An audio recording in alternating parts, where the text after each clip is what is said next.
Dan Gagnon pour le podcast tout seul, c'est le numéro 50. Je rappelle que le numéro 49 est disponible dès maintenant uniquement pour les abonnés du Patreon. Donc c'est patreon.com/Dan Gagnon podcast. C'est le deuxième numéro exclusif. Et je parlais d'un concept que je trouve intéressant, c'est la nostalgie des mauvais moments. C'est-à-dire, tu as eu un souvenir, tu as vécu quelque chose qui n'était pas spécifiquement agréable, mais avec le recul, en ressort des choses qui sont plus chouettes que prévues. Je donnais l'exemple de quand j'étais jeune, j'étais asthmatique chronique, j'étais souvent hospitalisé et mes parents m'accompagnaient toujours à l'hôpital et je garde des excellents souvenirs en fait de ces hospitalisations où, je sais pas, j'étais dans une espèce de bulle, d'un cocon, de sentir la proximité des gens qui te protègent. Donc, une fois le danger imminent de la situation actuelle évaporée, me reste quand même des belles choses qui en sont ressorties. Donc voilà, je suis complètement obsédé par le concept de nostalgie, que ce soit quand c'est positif ou négatif. Et voilà, tout un épisode sur la nostalgie des mauvais moments, disponible dès maintenant pour les abonnés et depuis le dernier numéro. Merci à tous les gens qui ont rejoint le Patreon.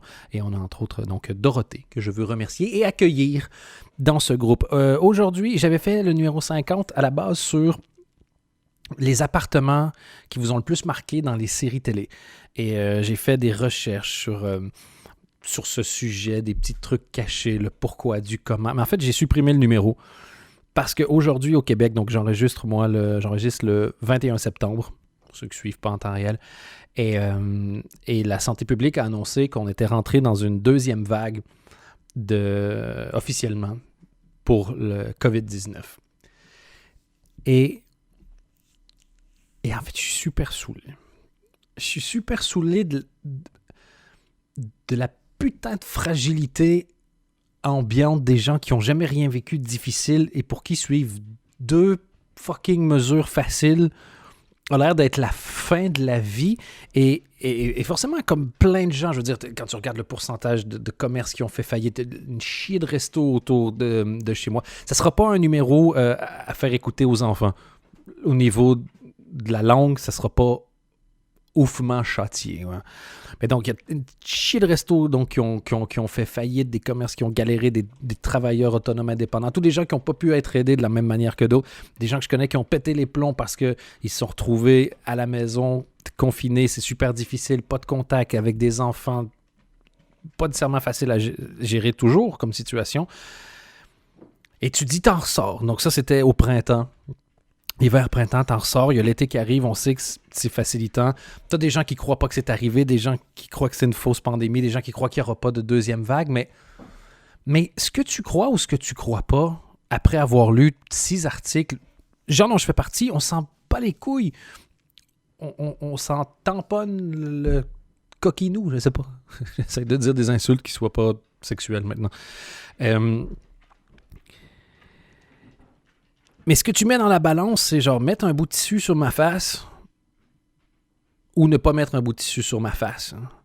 Et ça m'emmerde profondément de voir une série de gens qui en fait dont le cerveau a été façonné par l'école d'une manière où soit si je fais tout ce qu'on me dit de faire, j'ai l'impression d'avoir tout bien fait et je me pose pas de questions, je réfléchis pas, ou on me dit de faire quelque chose et donc pour affirmer ma personnalité, il faut que je montre que je réfléchis plus ou je sais pas. Non, t'es personne. C'est pas une personnalité. C'est oui, mais ma liberté de faire ce que je sais pas inclus dans la charte des libertés de la personne, la liberté de mettre à risque toute une population parce que t'es pas foutu de mettre un carré de tissu sur ta vieille tronche.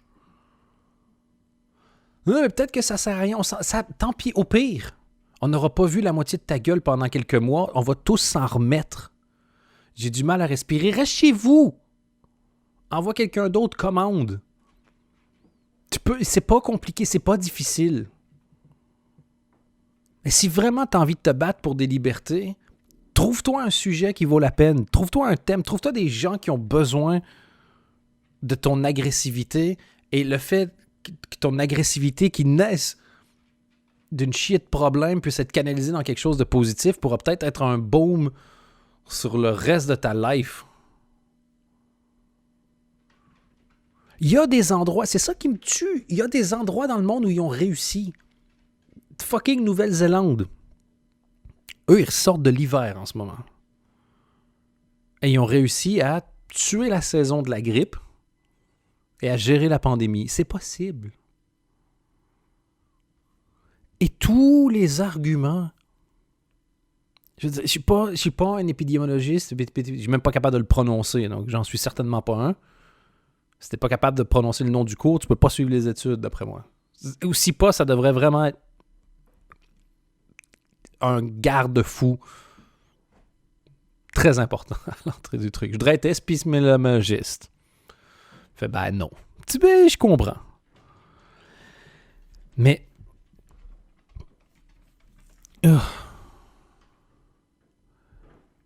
c'est tellement pas contraignant par rapport à l'effet que ça peut avoir. C'est... Il y a des gens qui voulaient pas mettre de capote en disant « Oui, mais ça m'empêche de bander. » Déjà, c'est pas très grave. Mais ça, c'est un masque. C'est un putain de masque pour que les gens puissent continuer de vivre. Et oui, mais si on s'infecte tous, on va avoir l'immunité collective. C'est... Non. Parce qu'on sait même pas combien de temps l'immunité dure. Et pour arriver à avoir l'immunité collective, le pourcentage de gens infectés qu'il doit y avoir dans une population fait en sorte qu'il y a un coût en nombre de morts qui se calcule. Et tu ne veux pas ça. On a la chance que la grosse maladie de notre génération, tu sais, quand la maladie de la génération ou 2-3 générations avant, c'était le sida, ils ne savaient même pas ce que c'était.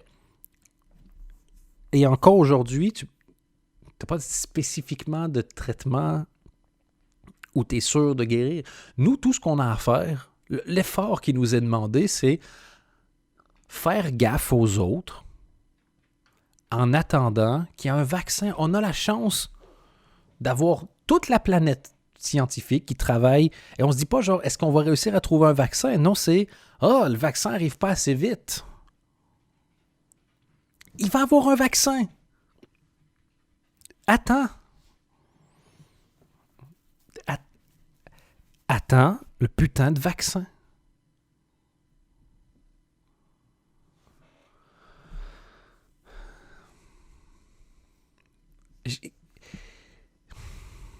Je sais que collectivement, on a fait beaucoup d'efforts. Je sais que c'est pas facile. Puis je dis que c'est pas grand-chose un masque. Ouais, c'est chiant. Mais c'est chiant. Moi, si je dois me promener avec une caillou dans ma chaussure pour recevoir un coup de pied dans l'entrejambe une fois par jour pour pas choper ça, tant mieux. Et quand quelque chose est grave comme cette pandémie, on parle de la conséquence la plus grave, toujours, les morts. Je pense pas qu'il y ait des conséquences plus graves que la mort. Oui, mais Dan, la souffrance... Oh, oui, tu vois le principe. J'ai compris, t'as compris, on a tous compris. Mais il y a tous ceux qui... genre encore des séquelles 6 mois après, il y a tous ceux qui n'ont pas pu bosser pendant tout un temps. Il y a tous ceux qui n'ont pas vraiment eu de séquelles, mais qui ont contaminé 3 personnes dans leur entourage. Il y a des gens qui aujourd'hui doivent vivre avec le fait qu'ils savent qu'ils ont contaminé des gens qui sont morts à cause d'eux. Ces séquelles-là, elles partent pas dans 3 semaines. Et tout ça est évitable avec de la discipline. Tu sais, les mêmes gens qui se plaignent, là, la même génération qui se plaint que les enfants sont pas capables d'écouter, putain, m'ont prêché par l'exemple. C'est pas fucking compliqué. Ouais, c'est super chiant pour, par exemple, pour chaque catégorie de la population, tu peux trouver une conséquence qui est désagréable. J'ai des gens dans mon entourage, c'était la fin de leur secondaire. Normalement, tu as toujours en Amérique du Nord, donc un bal. Ils n'ont pas eu leur bal. Mais avec la situation particulière, les épreuves, les déceptions, vient autre chose. Mon grand-père, quand il était jeune, mon grand-père boitait. Je demandais à mes parents pourquoi est-ce que grand-papa boitait. Et mon père m'a répondu, on ne le sait pas. Je commençais, on le sait pas. Il ne sait pas si c'est la fois où il s'est fait piétiner par un cheval ou la fois où il s'est fait enterrer vivant en bossant dans un canal. Ah ben oui. Apparemment, il creusait une espèce de tranchée pour mettre des tuyaux d'aqueduc. Puis le tas de terre au-dessus de lui, tombé sur lui. Puis apparemment, mon père lui a demandé, qu'est-ce qui s'est passé après? Ils m'ont déterré. Ah, OK. Puis après, on est allé luncher, c'était l'heure de luncher. Et je dis pas que c'est bien. Et cette survalorisation-là de oui, mais les générations précédentes arrivaient à subir plus de choses. Oui, mais ça les a brisés aussi. Enfin, mais il y avait moins de divorces avant. Oui, parce que si la meuf elle partait, elle crevait de faim. Elle était la paria dans un village. C'était pas mieux avant. Juste qu'on a une occasion maintenant de faire un effort collectif. Et c'est fou. Et je suis le premier, j'ai tendance à oublier ça. Et je dois me le rappeler tous les jours. Putain, c'est fou tout ce qu'on sait, puis les risques qu'on prend quand même. Puis d'un coup, je vais aller bouffer au resto. Tu fais, non, tu commandes. Si tu veux encourager le commerce local, c'est super. Commande. Enfin bref.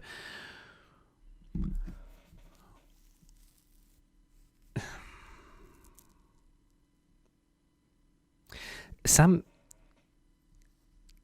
me fâche de voir qu'on a du mal collectivement à prendre du recul. Et je parlais avec mon épouse tout à l'heure, qui est donc bipolaire. Si vous suivez le podcast, vous le savez. Si vous débarquez à ce numéro-ci, elle raconte sa maladie dans un numéro, je trouve que c'est le numéro 20 du podcast, où elle vient témoigner. C'est le seul podcast que j'ai fait avec quelqu'un d'autre pour l'instant. Et je pense que c'est très intéressant. Si vous ne connaissez pas la maladie, si vous avez envie d'entendre les conséquences de certaines personnes qui ont donc un problème mental et la pandémie, ça a été super violent pour elle. Mais justement, vu que c'est difficile, les conséquences d'un confinement ou de la pandémie, faisons tous un putain d'effort pour que ça dure le moins longtemps possible et que ça ne revienne pas.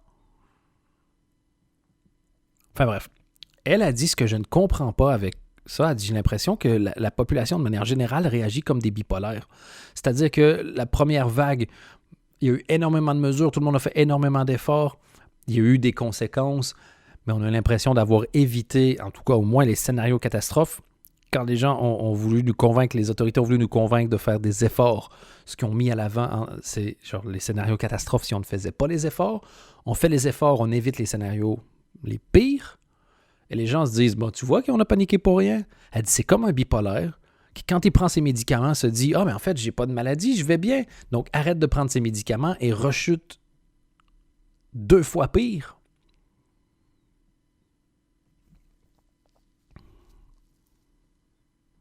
Ça a toujours été difficile de faire un effort. C'est encore plus difficile de faire un effort pour les autres. De faire un effort quand toi, tu crois qu'il n'y aura pas de conséquences. Mais il y a des dizaines et des dizaines et des dizaines d'histoires de gens qui ne croyaient pas, qui sont malades, qui sont tombés malades, qui ont perdu des gens. La pire histoire que j'avais lue, c'est sur CNN. 2 personnes qui étaient dans un rallye anti-masque ou un rallye où le gouvernement nous ment, on ne croit pas à la pandémie. Ils ont chopé un truc. Le gars est aux soins intensifs. Sa femme était malade aux soins intensifs. Elle est morte et lui est encore aux soins intensifs et ne peut pas assister aux funérailles, il ne peut pas faire quoi que ce soit, il ne peut pas lui dire au revoir.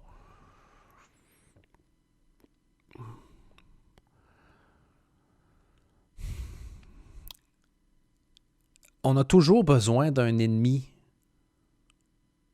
pour se convaincre qu'on fait le bien. C'est le problème de la dichotomie dans la pensée humaine. Et dans le livre White Fragility, dont vous devez en avoir marre que je vous en parle, mais qui est super, ils disent que c'est un des grands problèmes de la vision qu'ont les gens du racisme, les Blancs particulièrement du racisme. Et pourquoi est-ce que c'est un problème systémique? C'est parce que le racisme est présenté comme une action active. Je n'aime pas les Noirs, donc je tente de leur nuire. Et donc, ça, ce sont les méchants. Et comme je ne suis pas un méchant, je suis forcément un gentil. Si je suis un gentil, je ne suis pas raciste, puisque c'est les méchants qui sont racistes. Et j'ai l'impression qu'il n'y a pas de méchants dans cette pandémie. À part la dite pandémie. Mais donc, le messager, donc ce sont les autorités, qui dans plein d'endroits, ont fait n'importe quoi, ont changé d'idée, ont quoi que oui. Mais comme il n'y a pas de méchants, et qu'il y a une pandémie, il faut trouver un méchant. Et le méchant, c'est peut-être le messager. Si le méchant, c'est le messager, ce qu'il dit, c'est de la merde. Ce qu'il dit, c'est de la merde.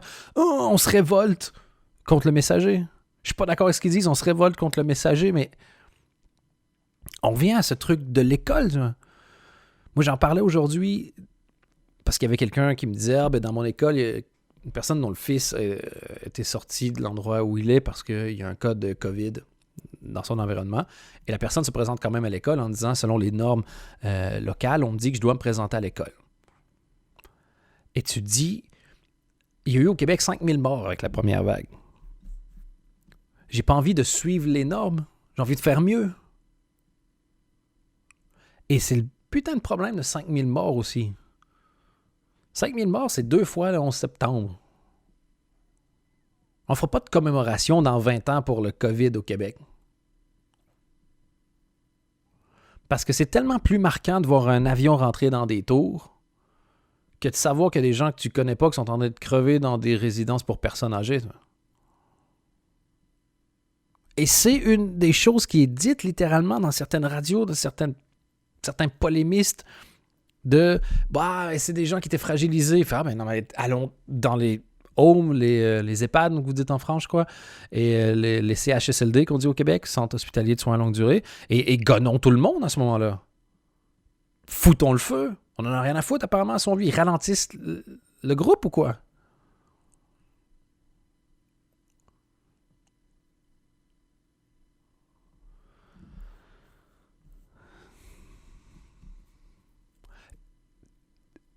C'est comme si on n'était plus capable de se servir de l'expérience des autres pour améliorer notre propre comportement. Le principe même de l'éducation, c'est de ne pas avoir à mettre ta main dans le putain de feu pour savoir que ça brûle. D'avoir quelqu'un qui te dit « mettre ta main dans le feu, ça brûle », faire « Ah, merci, j'ai pas besoin de me faire fondre l'index. » Et t'imagines quand il va avoir un vaccin?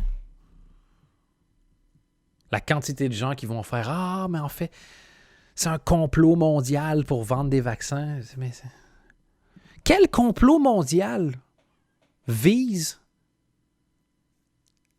le crash de l'économie? C'est l'inverse, un complot mondial. Il nous oblige à porter le masque. Putain, mais la dernière chose qu'un État veut, c'est cacher la face de sa population. N'importe quel magasin, si je rentre avec mes lunettes de soleil, mon masque puis mon bonnet, j'ai le costume. En plus, moi, j'ai les cheveux longs et une barbe. Là. J'ai le costume de 85% des criminels dans tous les putains de films. Ça va être quoi la suite? Le gouvernement, il fait un complot pour baisser en popularité puis ne pas se faire élire. C'est pour ça que tu fais pas partie du complot, c'est que t'as des idées de merde.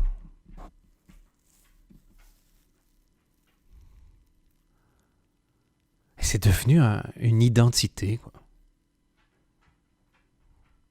Mais j'ai fait des recherches. T'as pas fait des recherches. T'as été sur Google. Calme-toi. Et c'est ça qui est super stressant. C'est l'équivalent avec, genre, les faits et puis la science. Il est en train d'arriver exactement la même chose que c'est du jour au lendemain parce que des gens qui croient en des théories du complot, les statistiques en fonction des pays sont hallucinantes. T'es dans la plusieurs dizaines de pourcentages de gens qui croient au moins à une version d'une théorie du complot. C'est comme si tu avais 30 à 40% des gens qui arrêtaient tout à coup de faire confiance à la crédibilité du système monétaire ou de l'argent en général. La journée, les gens font que c'est un bout de papier, ça vaut rien. Le truc s'écroule. Et cette façon de croire que le gouvernement t'en veut, que le système t'en veut, mais putain, mais oui, évidemment que le système est fait contre toi dans certaines choses. Le simple fait que tu doives travailler toute ta vie et que tu ne possèdes rien à la fin parce que toutes tes heures de travail ont été payées, c'est juste ton temps, mais ce que tu as produit, c'est quelqu'un d'autre qui l'a vendu à je ne sais pas combien de fois la valeur de ton temps. Évidemment que c'est un système qui fait en sorte que tu restes pauvre. Aux États-Unis, c'est quelque chose comme dans les 30 dernières années, les 30 à 50% plus pauvres n'ont pas amélioré leur qualité de vie, alors que les genre 10, je me souviens plus, c'est 5 ou 10% plus riches l'ont amélioré x3. Peu importe le système auquel tu crois, celui-là ne semble pas être équitable. Ne semble pas. Vous êtes peut-être économiste, pas moi. Vous allez m'expliquer pourquoi j'ai tort. Super, je vais apprendre. Moi, dès qu'on me dit j'ai tort, je fais cool, j'ai une occasion d'apprendre. Ou de réfléchir plus à mon point de vue. Donc, allez-y. Mais cette façon de croire qu'une règle collective est importante pour tout le monde, sauf soi, me dégoûte. Et puis moi-même, je me dégoûte parfois parce que je ne suis pas au-dessus de ça. Mais se rappeler que ça nous concerne, quand tu avais des raisons d'en vouloir au gouvernement, tu as réussi à croire que c'était la faute des immigrés, c'était la faute de je sais quoi. Mais là, il y a littéralement des gens qui disent « Hey, ça serait chouette si on arrêtait de crever. » Et toi, tu fais « Jamais! » Enfin bref, je sais que je vais convaincre personne avec ça. Et c'est ça qui est chiant. Comment on fait pour convaincre les gens aujourd'hui? J'ai l'impression qu'il est trop tard. La seule façon de convaincre les gens, c'est de monter dans une DeLorean puis de recommencer l'éducation au point zéro, quoi. Enfin bref. Et en passant, moi, je n'ai aucune envie et aucune intention de débattre avec des gens qui donnent plus de valeur à des opinions non fondées qu'à des faits. Moi, si tu as plus d'opinions que de connaissances, je ne vais pas perdre mon temps à recevoir ton vomi pendant que je jette mon énergie dans un énorme trou noir.